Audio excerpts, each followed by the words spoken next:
Dito guys, manunood tayo ng attack ni Skylabers. Yung ginagawa niya pala ngayon is nag-RC charge siya.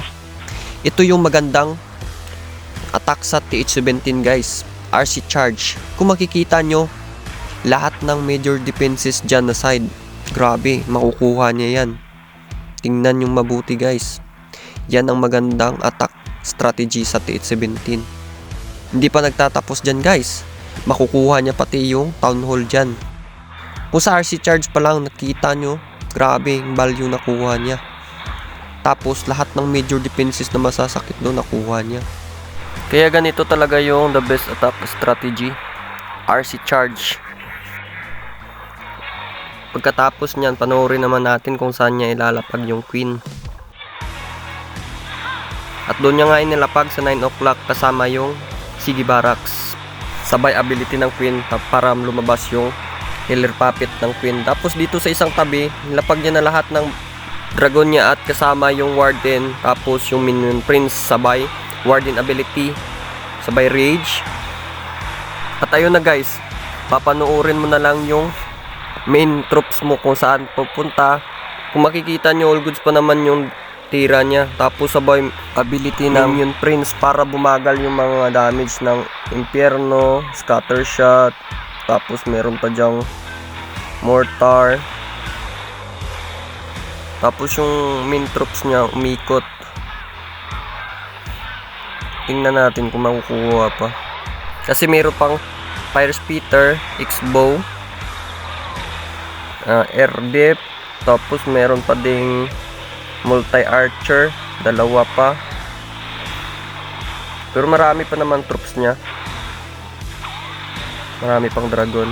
May minions din. Minion Prince. Warden nandyan pa.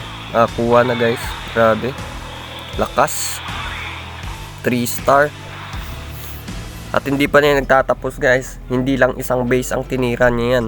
Meron pa. Dito naman tayo sa pangalawang banat niya guys. Ganun pa rin yung gagamitin niya. RC charge pa rin.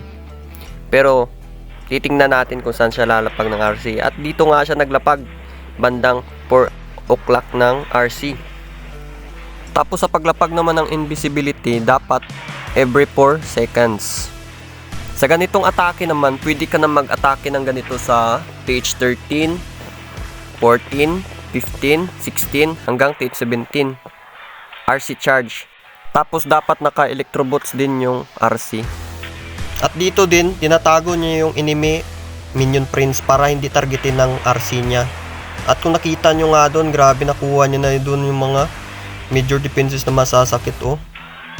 Ricochet Cannon, makukuha na din. Tapos Fire Spitter, sabay ability yung RC na naka-hisbayal. Kaya lumakas yung atake niya. Kasi bibilis siya dahil sa hisbayal. Ayun na yun guys, grabe. Tapos naka-Phoenix yung RC niya. Nakuha niya pa dun yung enemy RC. Tapos dito siya naglapag ng queen sa may 3 o'clock for paneling. Sabay ability ng queen. Tapos dito naman siya naglapag sa isang tabi ng mga dragon niya. Sabay na yung Warden at saka Minion Prince.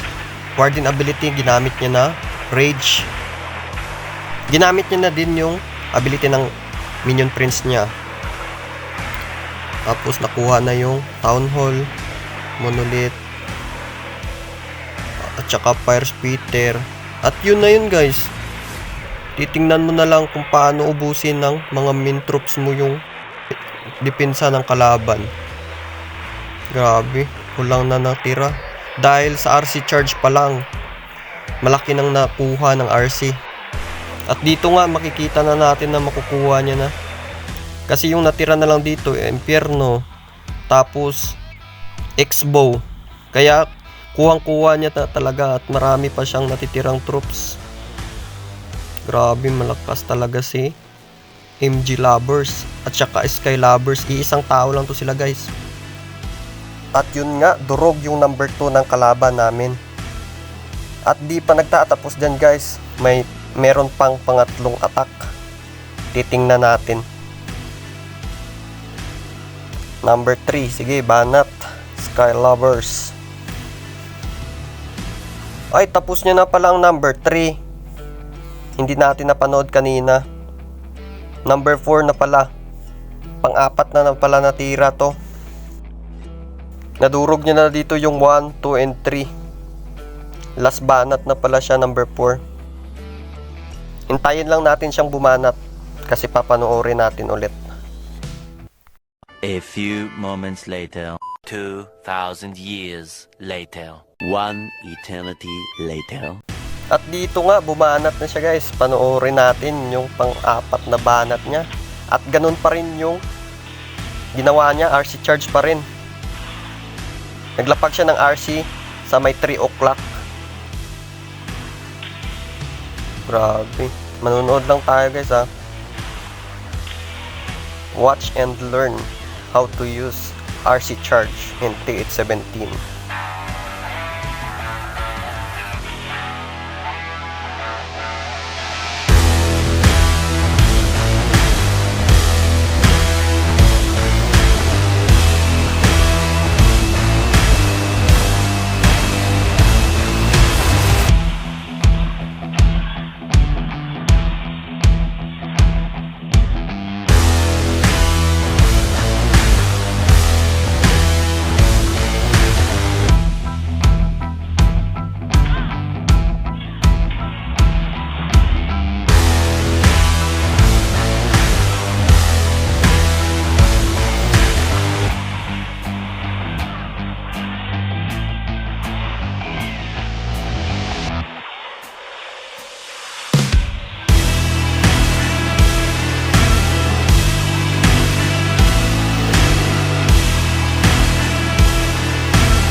At ayun nga guys, durog yung number 4 ng kalaban. Kung nakikita nyo dito guys, grabe.